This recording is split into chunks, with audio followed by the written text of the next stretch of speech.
Oui, bonjour à tous. Merci beaucoup déjà dans un premier temps Interchambre de nous avoir permis de venir intervenir lors de ce congrès.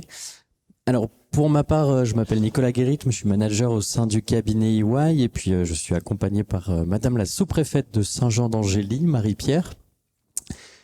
Si l'on voulait intervenir aujourd'hui, c'était pour revenir sur le sujet de la structuration d'une filière locale de valorisation et transformation du chanvre.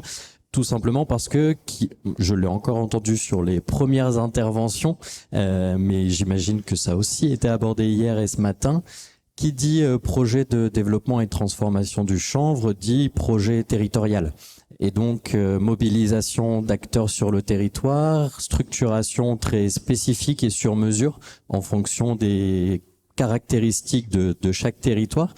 Et donc on voulait intervenir en complémentarité de l'intervention juste précédente sur la structuration d'un projet sur la base d'un cas très concret que l'on a eu en Charente-Maritime.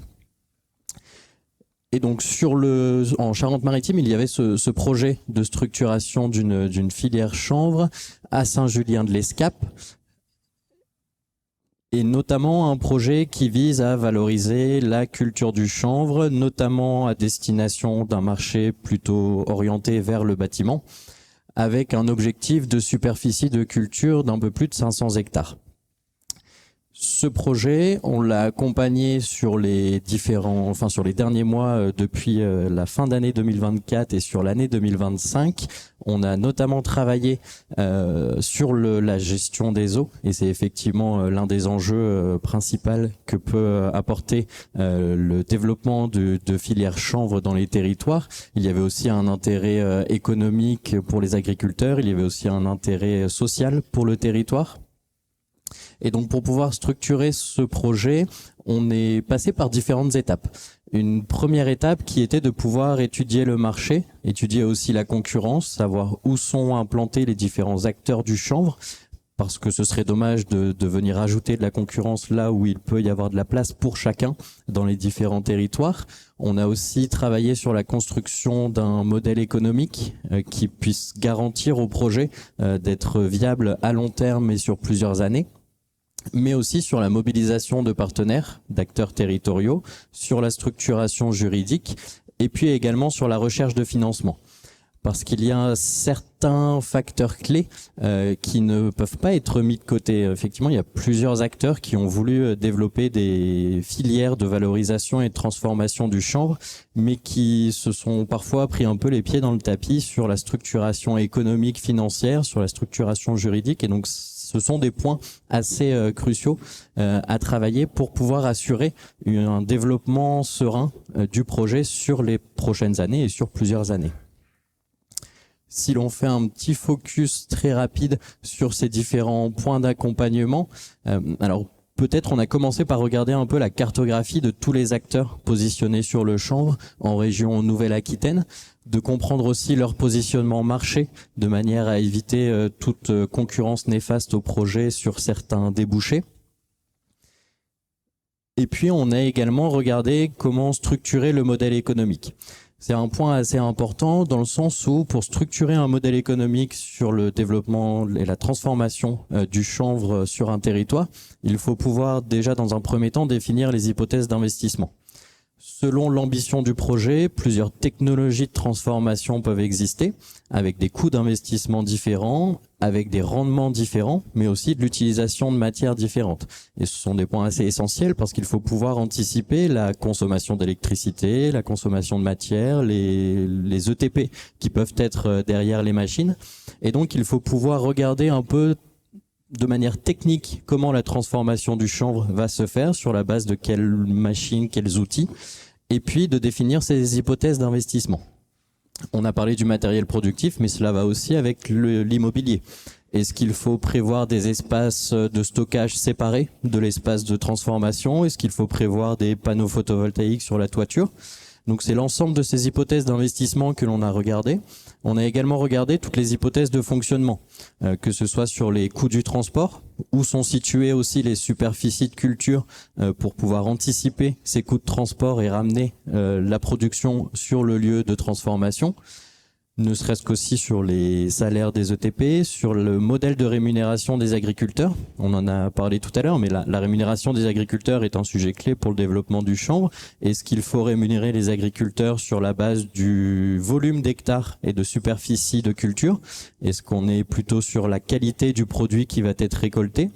Est-ce qu'on va prendre un modèle de rémunération mixte entre ces différents facteurs? Donc, tous ces éléments doivent pouvoir être travaillés pour pouvoir être intégrés dans un modèle économique qui est spécifique et sur mesure par rapport au projet, car projet territorial dépendant des caractéristiques du territoire. Une fois ce modèle économique développé, il faut pouvoir anticiper le chiffre d'affaires que le projet va pouvoir générer, pour ensuite regarder également quel va être le résultat d'exploitation, quelle va être la capacité d'autofinancement qui va être dégagée pour pouvoir prévoir de nouveaux investissements et permettre au projet de continuer à se développer. Et puis, il y a également, en face du modèle économique, la structuration juridique. La structuration juridique, alors plusieurs formes peuvent être utilisées et sont utilisées aujourd'hui pour développer la transformation du chanvre, mais il faut pouvoir connaître quels sont les acteurs qui vont être impliqués dans la structure qui va transformer le chanvre. Est-ce qu'on est uniquement sur des acteurs plutôt type industriel, car projet industriel? À quel point les agriculteurs vont être impliqués dans le projet et dans le pilotage et la gouvernance du projet? Donc on a étudié plusieurs structures juridiques, que ce soit sur des CUMA, que ce soit sur des SIC, que ce soit également sur des structures de type SAS qui peuvent être plus communes dans le monde économique, pour pouvoir, in fine, identifier une structure juridique pertinente pour le projet. Dans le cas du projet en Charente-Maritime, au niveau de la structuration juridique, on a structuré le projet de la manière suivante, c'est-à-dire que les investissements sont portés par un acteur public qui permettait aussi de pouvoir optimiser les financements publics et aller chercher. Et donc porté par un acteur public qui est le Symbo, donc au niveau du syndicat de gestion des eaux, et l'exploitation qui est réalisée par un acteur, cette fois-ci un acteur privé, de l'insertion, qui est déjà présent sur le territoire et qui a une connaissance industrielle de la transformation de produits et de la gestion d'une usine, d'un atelier industriel. Et puis, in fine, les agriculteurs qui viennent aussi intervenir dans la gouvernance via des collèges qui peuvent être développés dans le cas d'une SIC notamment, avec un collège agriculteur, un collège avec des acteurs institutionnels, un collège d'acteurs du financement, de manière à ce que tout le monde puisse travailler autour de la gouvernance du projet et lui permettre de se développer dans les prochaines années. Une fois qu'on a regardé le modèle économique puis la structuration juridique du projet, il manquait plus.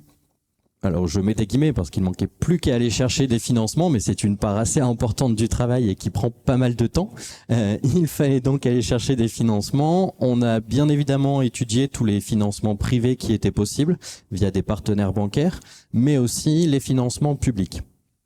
Et sur le sujet des financements publics, la vision qui a été retenue, c'était de pouvoir constituer un comité des financeurs en rassemblant toutes les parties prenantes et tous les acteurs du financement public de manière à partager le projet, partager les ambitions, les intérêts du projet, et puis de regarder qui pouvait intervenir sur quel montant d'investissement, sur quelle typologie de dépenses pour, in fine, garantir un financement du projet acceptable et pour pouvoir rendre ce projet viable sur les prochaines années. Une fois que tous ces travaux ont été réalisés, le projet est structuré. Tous ces travaux n'auraient pas pu être réalisés s'il n'y avait pas eu une mobilisation et une implication des acteurs territoriaux. Et c'est en cela aussi que la structuration d'un projet territoire autour du chanvre est très dépendante à la dynamique partenariale qu'il peut y avoir sur le territoire. Et pour ça, ce projet, là, en l'occurrence, n'aurait pas pu sortir de terre s'il n'y avait pas eu une gouvernance locale et territoriale assez importante. Et c'est sur ce sujet que je cède la parole à Madame la sous-préfète pour pouvoir vous expliquer ce sujet de la dynamique territoriale.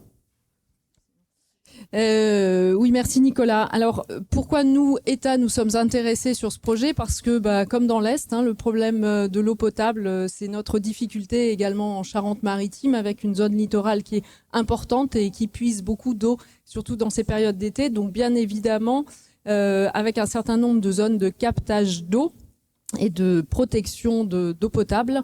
Et la perspective que ces zones soient réglementées, c'est en tout cas une idée du préfet de la Charente-Maritime, et que cette réglementation permette d'implanter du chanvre notamment du chanvre sur ces zones de captage. Nicolas vous l'a dit, ce projet, ça a été un projet, je crois, qu'on a porté à bout de bras. Et l'État est intervenu à différents titres. D'abord financeur, puisque au départ, l'étude qui a été octroyée à EY, au bureau d'études de EY, a été financée par l'ANCT.